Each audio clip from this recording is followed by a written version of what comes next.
Jérete, hoy es 25 de agosto de 2023. Habiendo dicho ya algunas palabras acerca de la epistemología cirenaica, es decir, del modo en que estatuyeron, trataron y obraron el sujeto del placer, epistemología esta deducida tanto de la vida de Aristipo, que menciona Diógenes Laercio en el libro segundo, como de los postulados de la escuela, también mencionados por el mismo autor en el mismo libro, en el mismo apartado. Entonces, habiendo ya dicho o habiendo ya mentado algunas palabras sobre aquella epistemología hedonista o hedónica, creo que es pertinente pasar a las ramificaciones naturales que acontecieron en la escuela. En la escuela, insisto, recuérdese que Aristipo, si bien fue un hombre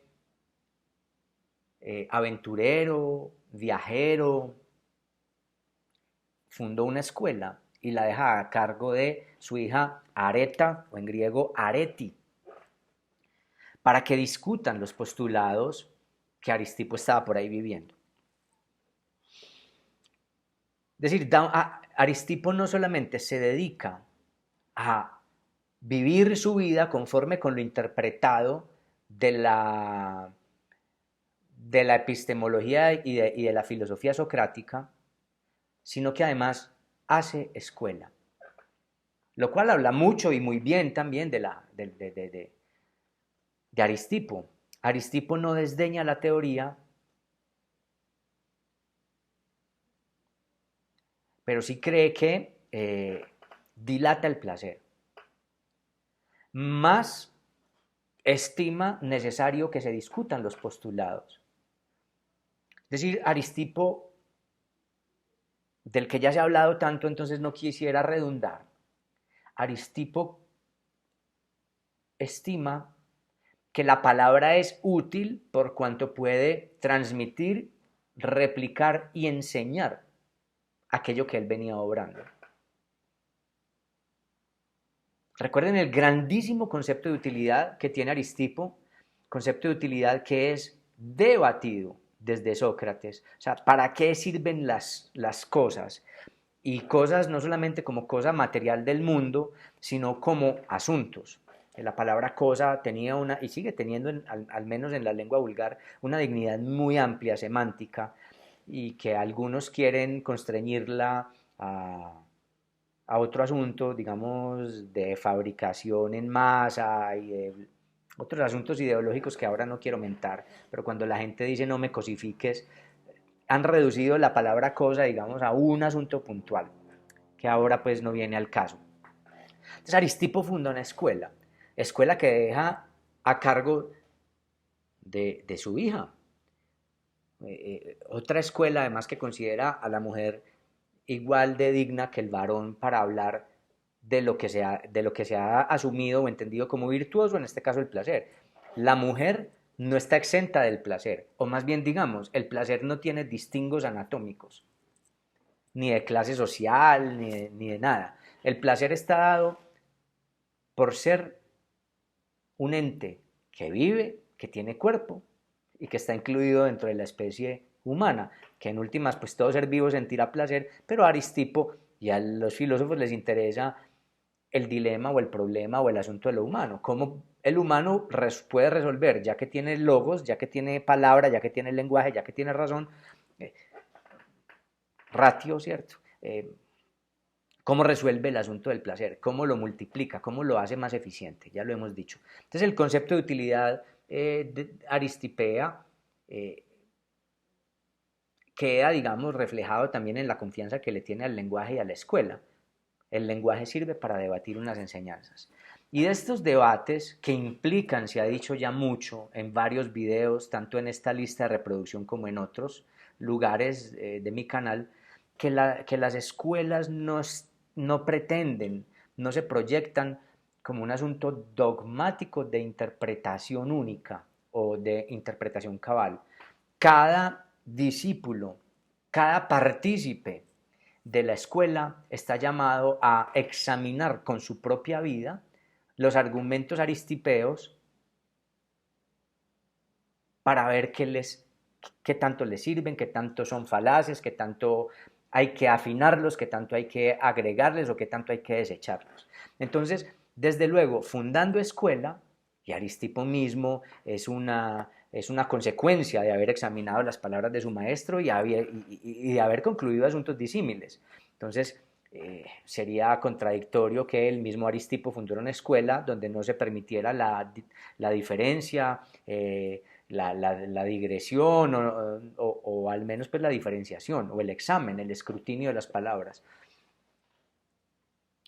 Entonces, habiéndose fundado esta escuela, es natural que a medida que pasan los años y que van experimentando los discípulos estos postulados aristipeos, inicialmente propagados, inicialmente examinados, enseñados en clases, si pudiéramos decirlo así, por su hija Areta, pues es natural que surjan interpretaciones, que surjan ramificaciones, que surjan incluso contradicciones o contradictores de los postulados aristipeos, así como Aristipo fue contradictor en muchos asuntos de la filosofía socrática, respetando siempre al maestro.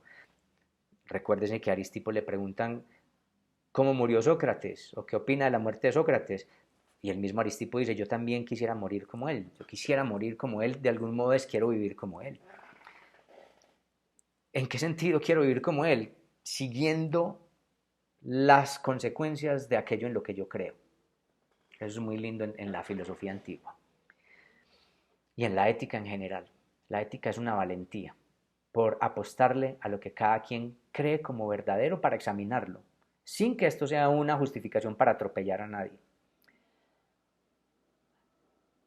La primera de estas ramificaciones o de estas sugerencias interpretativas, de estos escrutinios a las palabras del maestro Aristipo, que aparece en el libro segundo de Diógenes Laercio, es lo que se llama la ramificación egesíaca o la escuela egesíaca de esta escuela hedonista cirenaica.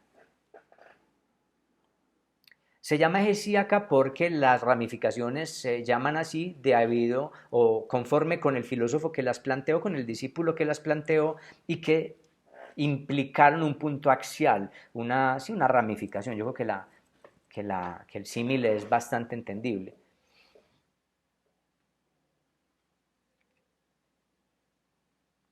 Quizás uno puede entender que este gran árbol es Sócrates, ¿cierto? Aristipo es una gran rama del tronco socrático y a su vez Egesías es una rama, de este fractal que se va generando en el pensamiento humano entendido como un diálogo que genera fractales y puntos de conexión y divergencias. Entonces, Egesías es ramificación de Aristipo y Aristipo es ramificación de este diálogo con Sócrates. Y Sócrates a su vez con una tradición que no examinaremos aquí.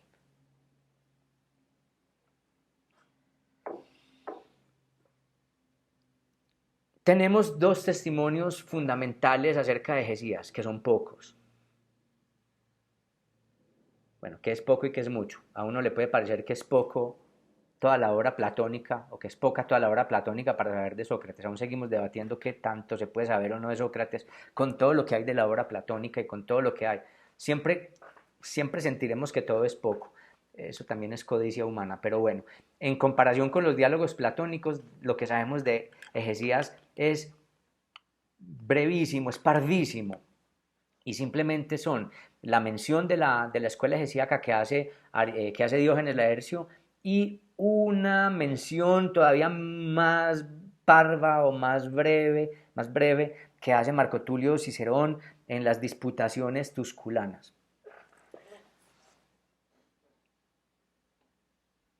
Lo primero que llama la atención, o al menos a mí me pasó luego de estar leyendo este libro fascinante que es el libro de Diógenes Laercio, cuando uno llega a Egesías, lo primero que llama la atención y que casi que hace que se borre todo como lo anterior, que hay un remesón, lo zarandea uno, es el epíteto que utiliza Diógenes Laercio para mentar de Egesías o para calificar a Egesías, y lo llama persuasor de la muerte, Pisizánatos. Y de hecho es aquello por lo cual se ha hecho más famoso en todas las referencias y, y por todos aquellos a quienes lo tratan. Es, uy, vamos a hablar del persuasor de la muerte. Y de inmediato viene una pregunta. ¿Es entonces Ejesías un pesimista? Ejesías anda persuadiendo, o andaba persuadiendo a la gente para que no viviera más, es decir, recomendaba morir sobre el vivir. Y yo diría primero que deberíamos entender, bueno, deberíamos hacer la pregunta, ¿yo considero que Ejesías es un pesimista? Sí, lo considero un filósofo pesimista. Hay una cierta vergüenza entre los filósofos para llamarse pesimista a veces, y el pesimismo no es un asunto peyorativo necesariamente en la filosofía. Bueno, eso es otro tema. Más bien quisiera clarificar qué voy a entender por pesimismo.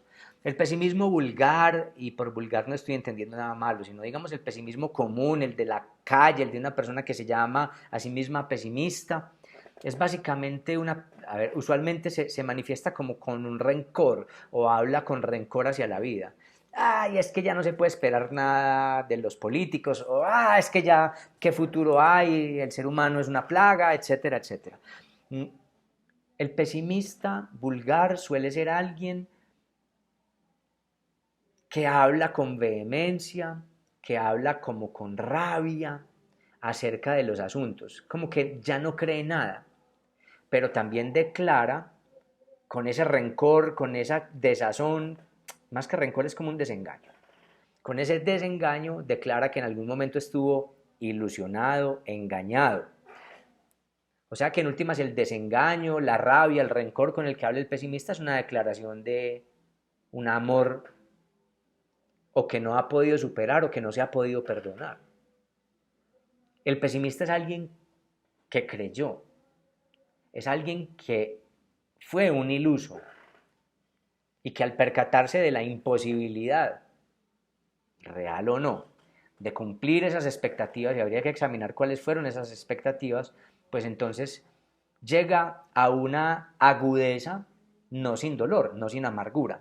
Entonces los pesimistas suelen ser hombres, hombres, seres humanos que hablan con, con desengaño, con un desengaño y un enojo. ¿Esto está mal o bien? Yo no lo califico de mal o bien, yo creo que es una posibilidad humana, lo que vemos son posibilidades humanas de habitar. Creo más bien que estoy haciendo una diferenciación, considero que Ejesías no es de este tipo de pesimistas. Ejesías llega a un pesimismo filosófico que no es rencoroso con la vida en sí misma. Y yo creo que eso ya hace que nos replanteemos en qué sentido se habla de Pisizánatos o de persuasor de la muerte. Anda Ejesías diciendo que es preferible no vivir que vivir. En algún punto sí. Sin embargo, hay una frase muy interesante que plantea Diógenes Laercio y es literal, definiendo a los ejesíacos, dicen la siguiente frase: para ellos, tanto la vida como la muerte son asunto elegible. Entonces, he aquí que la frase no es no es bueno vivir, hay que desdeñar o considerar estulto a todo el que elige la vida. Y vemos que, curiosamente, cuando leemos con atención y cuando, digamos, pasamos el ímpetu feliz o pavoroso de habernos encontrado con el epíteto persuasor de la muerte y releemos varias veces el texto ejesíaco, nos damos cuenta de que, por ejemplo, para los ejesíacos, el sabio es un hombre que puede vivir, eh, es una escuela que no juzga los errores de los demás, que cree en la instrucción. Bueno, ya creo que en otros videos profundizaré en el asunto, digamos, de la elección por la vida en la escuela de Ejesías. Pero tampoco podemos decir que Ejesías esté diciendo que la vida es un gran bien, y tampoco hay que esperar que Ejesías sea un optimista. Más bien, el pesimismo ejesíaco hay que hacerle una pregunta. ¿Ejesías es pesimista ante qué? ¿O de qué es pesimista Ejesías? Digámoslo de una vez, Ejesías es un pesimista luego del escrutinio de las palabras de su maestro o del maestro pues, de la escuela Aristipo. Más bien, llega a la conclusión filosófica de que los postulados de Aristipo son de algún modo inexequibles en un punto. O sea, encuentra la imposibilidad o la fractura o la inconsistencia para él de los postulados hegesíacos. Como si hubiera dicho, ni siquiera la lucidez de Aristipeos, ni siquiera la lucidez de Aristipo permite una vida placentera. Y ya veremos de qué modo. Ese es el pesimismo. Cuando yo siento que, más bien, así como Aristipo revisa al dedillo o hasta el extremo las reflexiones socráticas para llegar a otra conclusión o a una conclusión que no es más que el sostenimiento del diálogo con el maestro Sócrates, a Aristipo le pasa lo mismo con Hegesias. Más bien, Hegesias, en un diálogo incumbido, constante y profundo con los postulados aristipeos, llega a la conclusión de que hay algo inexequible, de que no hay una factibilidad en un punto con los postulados aristipeos, lo cual dignifica el diálogo de la filosofía o el árbol de la filosofía. Y en este sentido hablamos ya de un pesimismo extremo, quiero decir extremo en el extremo de la rama, extremo al que llega Hegesias.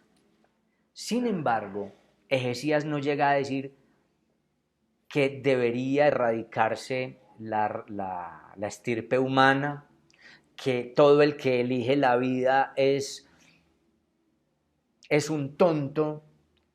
No, yo creo que más bien Hegesias justiprecia las posibilidades de la vida y las imposibilidades de los postulados aristipeos en los que creía o en los que cree, porque no se trata de proponer otros, sino él cree en los postulados aristipeos, pero se da cuenta de sus límites y dice, no, hay un límite hasta para lo humano. O sea, Aristipo baja, digamos, la metafísica socrática, se vuelve pragmático y aún así ser totalmente pragmático tampoco es una solución para lo humano, hay algo en lo que se falla. Hegesias encuentra, digamos, el fallo, la inexequibilidad de la posibilidad en un punto, ya veremos cuál en otros videos seguramente, de lo aristipeo. ¿Andaba pues persuadiendo Hegesias? Puede ser que sí. Acerca de la muerte, puede ser que sí, pero no en los términos vulgares del pesimismo. O sea, Hegesias no es la vida no vale nada, como yo ya he vivido mucho, ya he visto mucho, mejor no vivamos y acabemos con todo. No, la vida es un asunto elegible. Más bien hay una exhortación de los hegesíacos, es sepa a qué se atiene si elige la vida.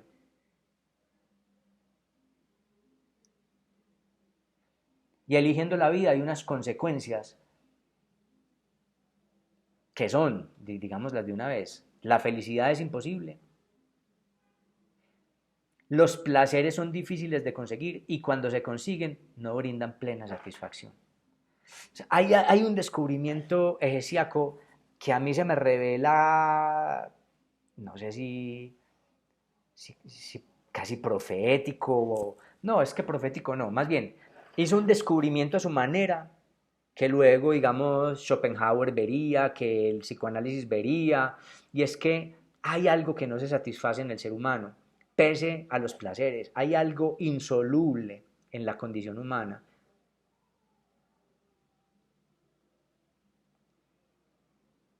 Y si lo que busca la filosofía es el bien, y el bien no está garantizado ni siquiera siguiendo los preceptos aristipeos, es ni siquiera la felicidad, lo sabíamos desde Aristipo, está descartada, la eudemonía socrática está descartada, queda el placer como modo de vivir. Sí, Viktor Frankl decía, creo que era él, que cuando el ser humano pierde la Esperanza en el sentido se aferra al placer, como el único modo que le queda para sentir la vida, lo cual no es un asunto necesariamente negativo. De eso hablaré, supongo, en los otros videos. Lo que quiero decir es que Hesías no pierde la fe en la posibilidad de la palabra, puesto que sigue enseñando, sigue hablando. Pero sí cree que la palabra transmite una verdad acerca de la imposibilidad del bienestar, del placer y de la felicidad en la vida. Hay algo que no se soluciona y en eso creo que es muy agudo, tan agudo como Schopenhauer cuando dice la vida va de la insatisfacción del deseo a la insatisfacción del tedio. Y el psicoanálisis cuando dirá hay algo más allá del principio del placer que Freud llamará compulsión a la repetición o que Lacan llamará el goce. Yo creo que Hesías vio algo de eso, con sus palabras, con su época, con su discurso. Y creo que él proponía que entonces era un tanto, después de ver los límites de la vida, arrojarse a la muerte es una posibilidad mejor que quedarse viviendo. ¿En qué sentido? En que sin ni siquiera vivir los postulados de Aristipo, que son como el último gran logro humano para él, permiten una satisfacción, una vida satisfactoria, y ya veremos por qué, pues entonces el acto de no vivir será un bien porque la vida no garantiza ese bien. Ese es el sentido del pesimismo filosófico, es una consecuencia argumentativa que nada tiene que ver con un vencimiento o con una persona que ya está cansada de luchar, sino con una persona que sabe que hay un límite a las posibilidades de lo humano y considera que eso que encuentra no es un bien, sino que es una lucha delirante, vana, pero que no es desdeñable para quien la elige. Y de hecho no habla con repudio de la vida, eso es lo que a mí me parece interesante. No dice el que se dedica a vivir es un tonto, él habla de la figura del sabio como posible, pero para el sabio tanto vivir como no vivir es indiferente. Y dice que de algún modo solo los ingenuos consideran que la vida es útil. La vida es una vanidad, es fútil. Hesías se percata de la futilidad de los intentos humanos. Y yo creo que en eso arriba al límite de la filosofía. Es como si él sintiera que ya no hay nada más que decir de la filosofía. Él es el culmen de la filosofía. Mientras que algunos lo tachan de paracmí de la filosofía, de descenso, de detrimento, de muerte de la filosofía. Hesías quizás se considerara a sí mismo como culmen, como consecuencia natural de las discusiones filosóficas. Y ya no habría más que exhortar a quien escucha, pues tome usted la decisión. ¿Qué prefiere sabiendo lo que ya sabe? Tiene el costo de todo aquel que revisa las ilusiones humanas. Porque todo aquel que revisa las ilusiones humanas, sea el místico, sea el filósofo, se encuentra con la dimensión imaginaria de la verdad y con las sujeciones en las que caemos por haber creído en ese armazón cultural que nos protege de la angustia y que regula nuestro goce. ¿Qué le pasa a todo el que se da cuenta de eso? Que se desengaña, que ya no es capaz de ingresar y de creer una vez habiendo visto el engranaje, y entonces es considerado peligroso, es repudiado. Le pasó a Sócrates, le pasó a Aristipo, ¿cómo no le iba a pasar a Hesías? En tiempos de Hesías ya no estaba Dionisio de Siracusa, sino que ya estamos en plena época helenística, ya estamos en tiempos de Ptolomeo II de Alejandría, es decir, ya estamos con las luchas de los diádocos, ya Alejandro Magno ha fallecido y el mundo está dividido en tres grandes bloques, el mundo helenístico, greco, cosmopolita está dividido en tres grandes bloques, uno de ellos el de Alejandría, donde está enseñando o donde está impartiendo su enseñanza Hesías. ¿Qué le pasa a Ejesías? Que es desterrado. Y es desterrado por una cosa muy impresionante.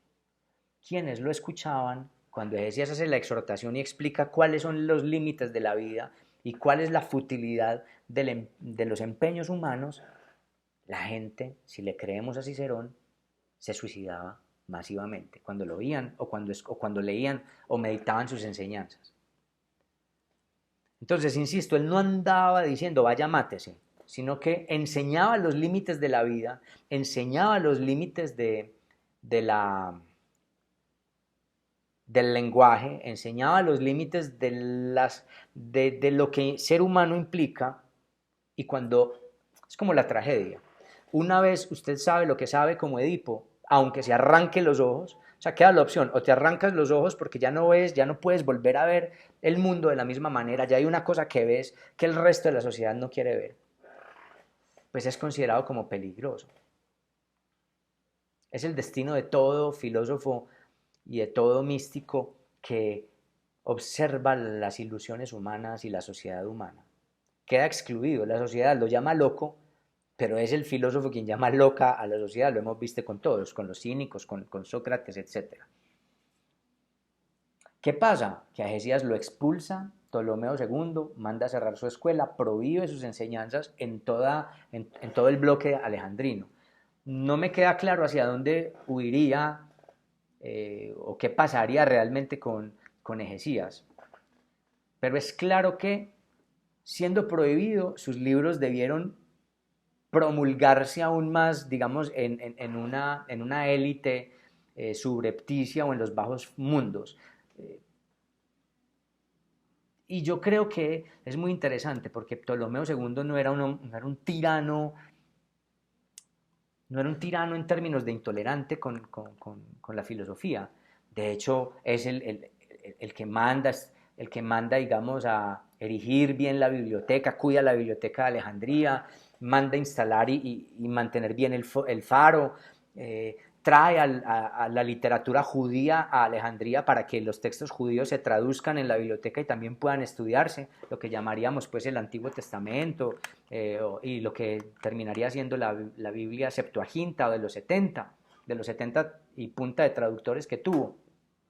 Entonces no era un hombre intolerante, o sea, algo tuvo que haber pasado muy duro con Hesías y sus enseñanzas, que Ptolomeo sintió miedo y dijo, si estas enseñanzas siguen dispersándose y la gente lo sigue oyendo, pues se me va a acabar el imperio, la gente ya no va a querer pagar impuestos, la gente se me va a suicidar en masa. O sea, sintió que, a diferencia de cualquier otra filosofía, las enseñanzas hegesiacas sí eran un peligro para el armazón social, para la estabilidad social. No lo mata, pero lo destierra, lo proscribe y eh, prohíbe sus enseñanzas.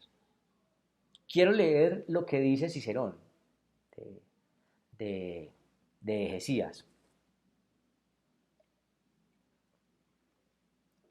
Disputaciones Tusculanas, libro primero, apartado 34. Cuestiones o disputaciones tusculanas, dependiendo de la traducción. Habla Cicerón, pues. Pero, ¿por qué tengo yo que lamentarme de la vida de los hombres? Habla Cicerón. Lo podría hacer con toda razón, pero ¿qué necesidad hay de hacer de la vida aún más desgraciada, aún con mis lamentos, cuando lo que estoy intentando hacer es evitar que pensemos que después de la muerte seremos infelices? Es lo que yo he hecho en el libro, en el que, en la medida de lo posible, he intentado consolarme a mí mismo. Si lo que buscamos es la verdad, debemos concluir que la muerte nos aleja de los males, no de los bienes. Esto es lo que en realidad sostenía Hesías de Cirene, con una abundancia tal de argumentos que, según se dice, el rey Ptolomeo le prohibió exponerlos en sus lecciones, porque muchos, después de haber escuchado sus argumentos, se suicidaban. Hay también un epigrama de Calímaco dedicado a Teómbroto de Ambracia, del que cuenta que, aunque no le había sucedido ninguna adversidad, se arrojó desde un muro al mar después de haber leído el libro de Platón. Este libro de Platón es creo que es el Fedón. Del mismo Hesías al que me acabo de referir, hay un libro titulado Apocarterón, en el que un hombre que quiere morir de hambre es disuadido de su intento por sus amigos, y, en la respuesta que les da, les enumera las desventajas de la vida humana. Yo podría hacer lo mismo, dice Cicerón, aunque no iría tan lejos como él, que considera que vivir no le procura ventaja alguna a nadie. Cierro comillas. ¿Es Hesías un pesimista? Sí, pero un pesimista filosófico.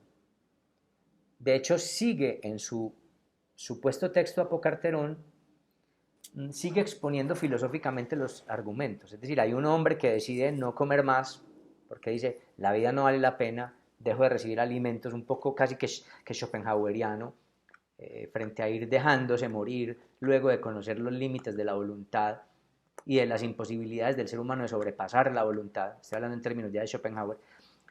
Este hombre que ante la futilidad de los esfuerzos humanos y de no querer lo que implica la vida empieza a morir de hambre, vienen unos amigos a tratar de disuadirlo y él establece, digamos, como un diálogo socrático, casi como en las postrimerías de un Sócrates, ¿cierto? En la cárcel hablando, todavía filosofando, pero no para dar optimismo acerca de una vida después de la vida, como quizás pudiéramos advertir a veces en Sócrates, que no es del todo cierto. Sócrates es escéptico, él no sabe que hay. Dice, si son inventos de poetas, pues nada puedo hacer, dice en la apología. Pero bueno, digamos, sigue ejercitando la filosofía, dándoles argumentos de por qué él ha optado por lo que ha optado y de por qué optar por la vida no tiene ninguna ventaja, en últimas no tiene ningún bien. ¿Es un pesimista? Sí, porque si por pesimista entendemos que no encuentra un bien en sí mismo en la vida, que la vida no es un bien en sí mismo, y que luchar por hacer de la vida un bien es fútil porque eso nunca se alcanza, y que sabiendo lo que sabe el filósofo, optar por la vida es más un acto de locura, un acto de insania, un acto de imprudencia que de prudencia, sin desdeñar a quienes optaren por la vida, pues entonces sí podemos llamarlo pesimista.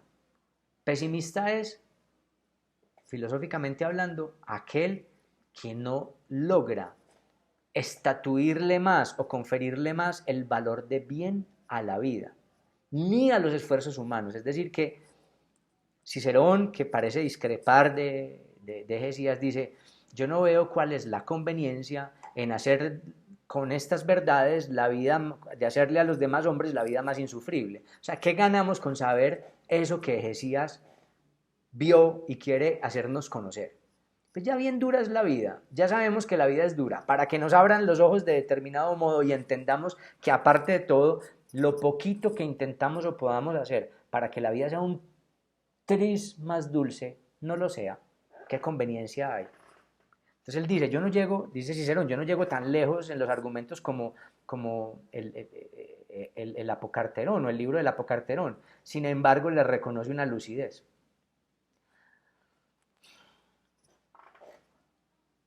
¿En qué sentido entonces es un persuasor de la muerte Hesías?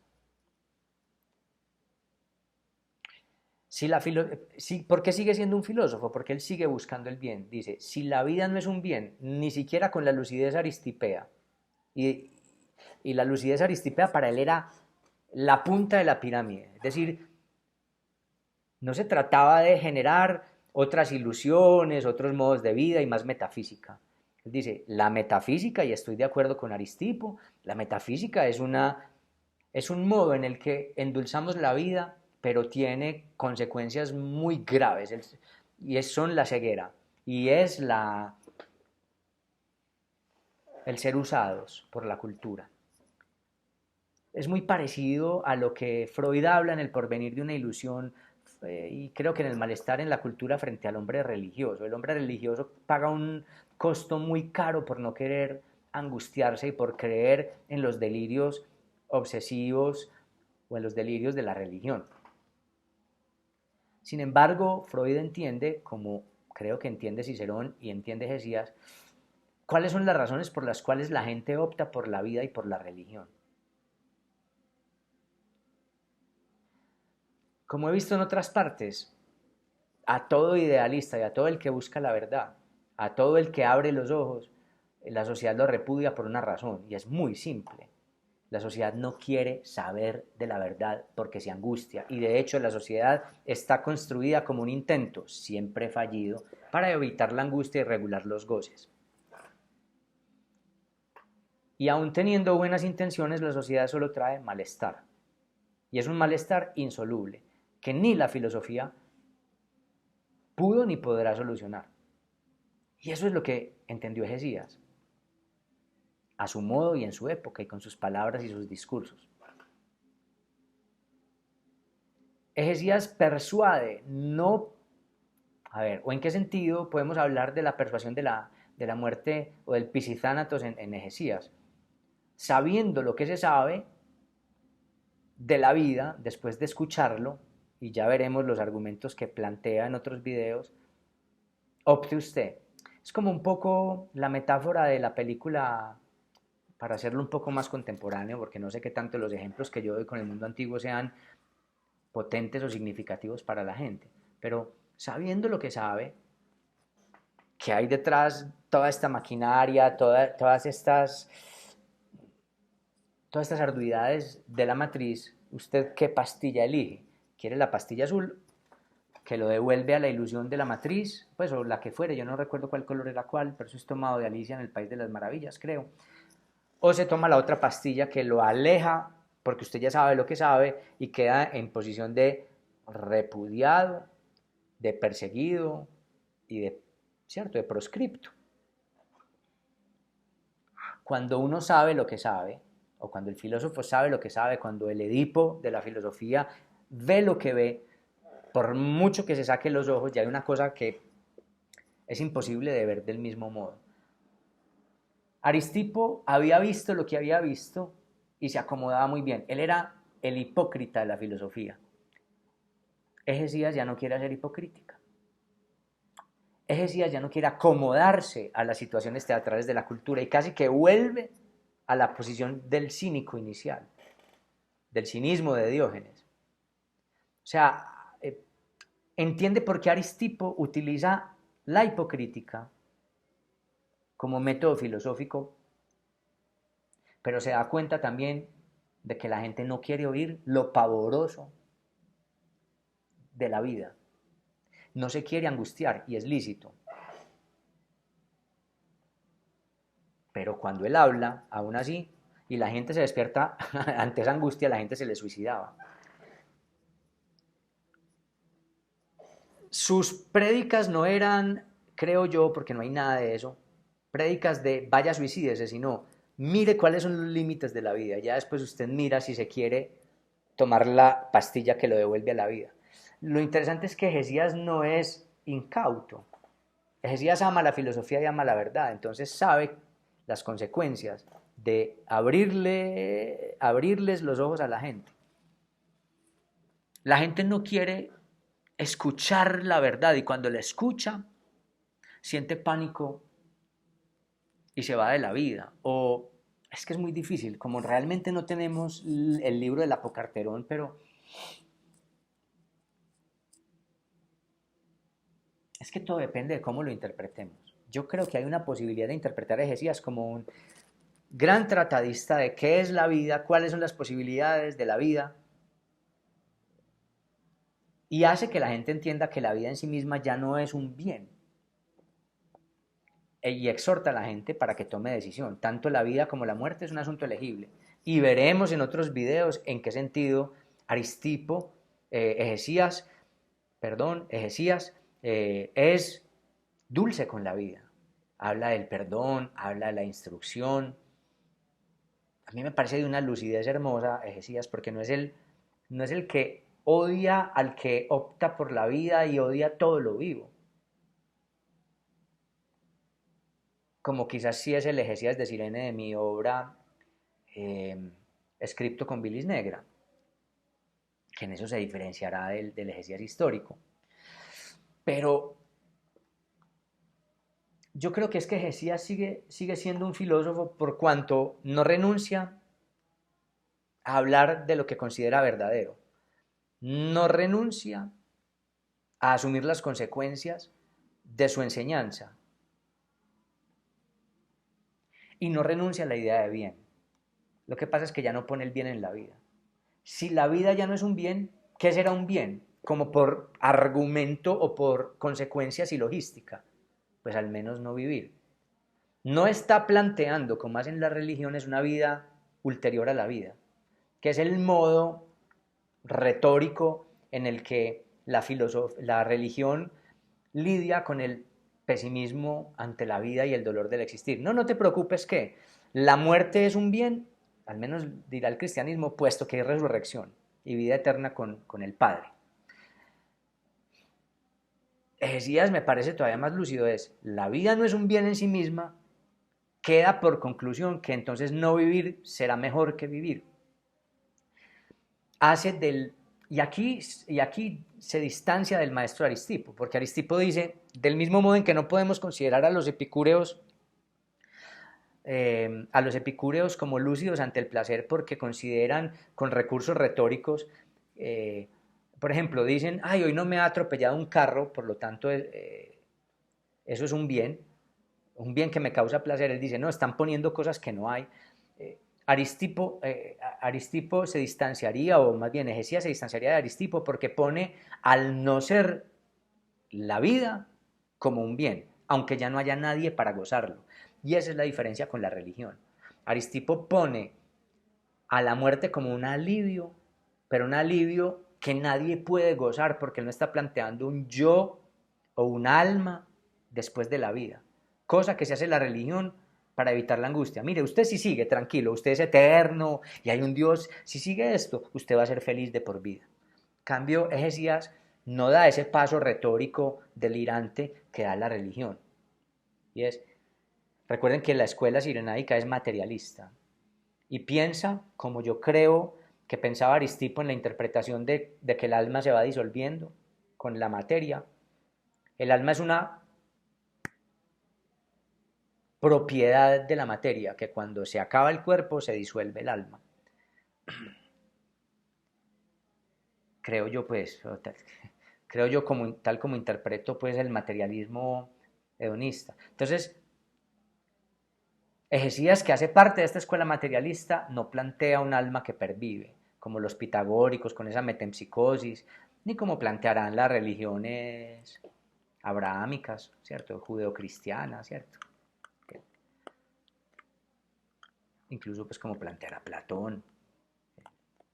Sócrates se la juega todo porque tiene que haber una alma y una conciencia y que este sufrir no puede ser lo único que hay. Y es que eso consuela. La gente dice, uy, sí, no, no, no, esto no puede ser tan horrible. La vida se justificaría si de verdad hubiera algo. Y no solamente esto está aquí como un asunto transitorio para aprender algo, para evolucionar, bla, bla, bla. Hesías dice, no. Renuncia a la hipocrítica aristipea y renuncia a la idea, pero bueno, renuncia, quiero decir, por su escuela, por la escuela aristipea y sirenaica. No hay un yo después de la vida, no hay un alma después de la vida. Entonces, la muerte o el no ser más es un bien en comparación con el mal que implica persistir en el ser. Spinoza, por ejemplo, lo hubiera tratado de melancólico o de impotente. ¿En qué sentido impotente? Tal como se piensa en latín. Impotentia significa aquel que no puede algo, o sea, que ha renunciado a la dinamis, que ha renunciado a su esfuerzo por querer persistir en el ser, como diría Spinoza.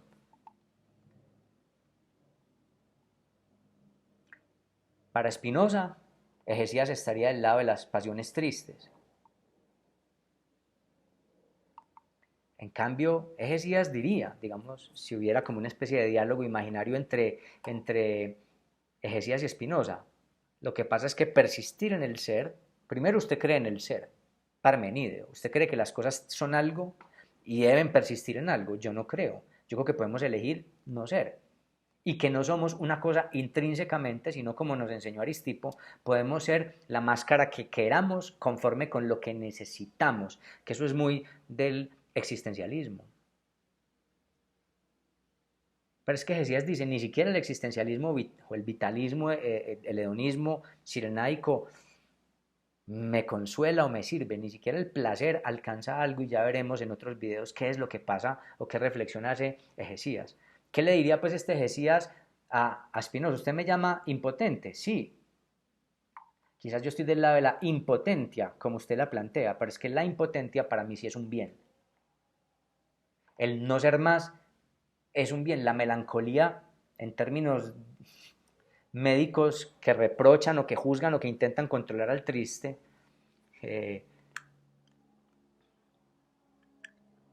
no es una virtud. En cambio, la melancolía para él, Hegesíaco, es una lucidez.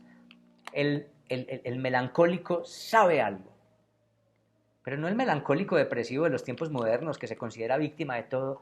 Ay, ya no puedo hacer más por la vida, todo el mundo me golpea. No, no, no es el vencido. Al contrario, el no ser que plantea Hesías es lo que se llama en filosofía el suicidio triunfal, es decir, aquel que considera que no hay más acto de dominio de sí y de la existencia que usar la energía vital para acabar con la futilidad de la vida o con la nulidad de la vida. No es una rendición, no es la depresión cobarde o la depresión medicada de nuestros tiempos. Es la consecuencia filosófica de buscar el dominio de sí. Y dice, ¿para qué gastar todos mis esfuerzos, ya que entiendo lo que entiendo y que he encontrado lo que he encontrado, en persistir y en pervivir si es un acto fútil? Utilizo mis esfuerzos ya no en postergarme, sino en disolverme. Y en ese sentido es un pesimismo triunfal, filosófico, o es un pesimismo señorial. Hombre, las escuelas médicas dirán, ay, son depresiones encubiertas. Lo que pasa es que yo considero que desde el mundo antiquísimo la melancolía se consideró una enfermedad porque la medicina ha estado siempre al servicio de la vida, pero de la vida para engranar en la sociedad. Y eso se fue sofisticando. Eso se fue sofisticando. Se volvió un derecho humano, los estados no pueden hablar sino en pro de la vida y la medicina no puede hablar sino en pro de la vida y es muy delicado el tema de la eutanasia porque ¿cómo vamos a hacer si la medicina opta por la vida? Entonces empiezan a hablar del dolor y toda la cosa, y de los cuidados paliativos, y del desahucio como posibilidad de permitir la vida, de la muerte, etcétera. Pero Hesías, en un mundo donde no había derechos humanos como los entendemos hoy, y en donde se podía filosofar libremente, Hesías dice, no, la vida no es un bien. El único bien es, ya que no queda el acceso al placer, el señorío sobre sí. Y el señorío sobre sí sería despilfarrarlo en la futilidad de la existencia para buscar cosas que no llegan. ¿Qué es lo único que llega? La muerte. Y la muerte en ese sentido será mejor que la vida. Sin embargo, el que opte por la vida no es un tonto, no es un malo, no es peor que yo no soy mejor que nadie. Simplemente exhorta para que se sepan los argumentos que Hesías considera que ha encontrado como lúcidos y ya después que cada quien tome la decisión. Pero es que en últimas eso es lo que dice, por ejemplo, el mito de Sísifo de Albert Camus. La decisión última o primera que tomamos cuando nos levantamos de la cama es si queremos seguir viviendo o no. Y por eso el libro creo que comienza diciendo, pues en esa frase tan famosa, que la verdadera cuestión filosófica o la primordial cuestión filosófica es la cuestión sobre el suicidio. Casi todas las filosofías esperanzadas optan por decir, no, esto sí vale la pena. Hesías dice, la vida no es un bien. Le voy a explicar por qué la vida no es un bien y por qué no permite lo que usted cree que permite o no va a encontrar aquello que usted cree que va a encontrar. Una vez sabiéndolo, mire y considere si se queda con esas condiciones o considera, como quizás es lo que planteaba Hesías, que no vivir es mejor que vivir. Cuando leemos a Cicerón entonces, vemos que no es que él andara diciendo que la gente debía matarse, sino que abría los ojos para que la gente no se estropeara más buscando cosas que no van a llegar, esperanzas que no van a llegar, futilidades que no van a llegar, incluso algunas que planteó el maestro Aristipo, pero de eso hablaremos en otro video. hice deliberadamente este primer video sobre Hesías muy extenso y nada más estoy hablando de su epíteto del Pisizánatos. Porque me parece un tema importante, delicado, pero no por pudores o temores a hablar de esto, sino porque considero que hay que saberlo situar y no ubicarlo en un pesimismo ramplón o en un pesimismo desahuciado o en un pesimismo que llamé vulgar al principio, sino situarlo al contrario, como una conclusión poderosa de su filosofía, como un asunto señorial, que para el mundo antiguo, ustedes saben, ese dominio de sí era tan importante. Él no se va desengañado, él no está desengañado en términos del pesimismo vulgar. Él encuentra eso como una lucidez, como una gran conquista filosófica, al estilo de Schopenhauer, ¿no es cierto? E incluso al estilo freudiano en algunos momentos. Hay una cosa que Freud ve en los textos del superyo, en los textos del masoquismo, en los textos del porvenir de una ilusión, del malestar en la cultura, incluso en la respuesta que le da Einstein sobre el por que se titula El porqué de la guerra. Hay una imposibilidad, o más bien unos límites de las posibilidades de lo humano. Y ver eso es un acto lúcido. Más bien lo que pasa es que cuando usted lee eso ya toma decisiones. Sabiendo lo que sé, bueno, si opto por la vida, ¿cómo la voy a vivir? Sabiendo lo que sé. O si eso se me hace insoportable y la vida no puede ser puesta como un bien, tal como yo lo convenía con mis esperanzas, pues entonces, ¿qué voy a hacer con la vida? ¿La sigo viviendo o no? Esa es como la exhortación filosófica, por lo cual fue un filósofo profundamente rechazado por el gobierno, porque es que los gobiernos y las instituciones están hechas para esperanzar.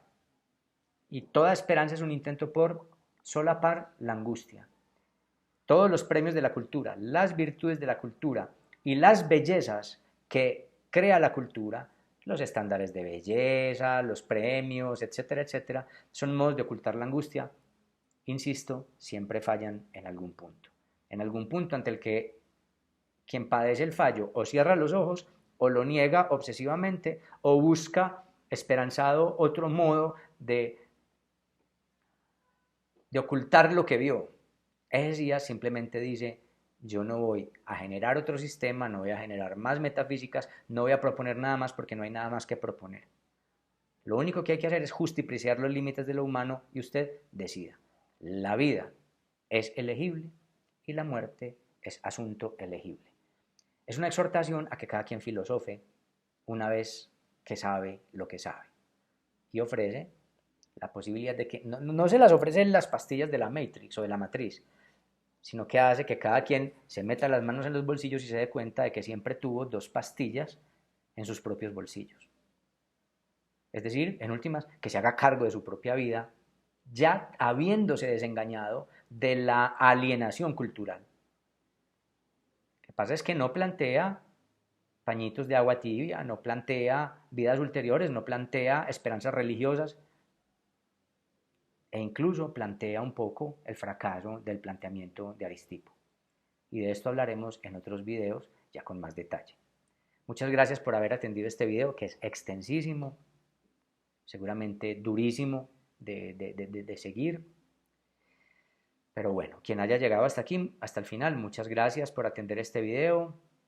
Hasta una próxima, si es que hay una próxima, Jérete, ya.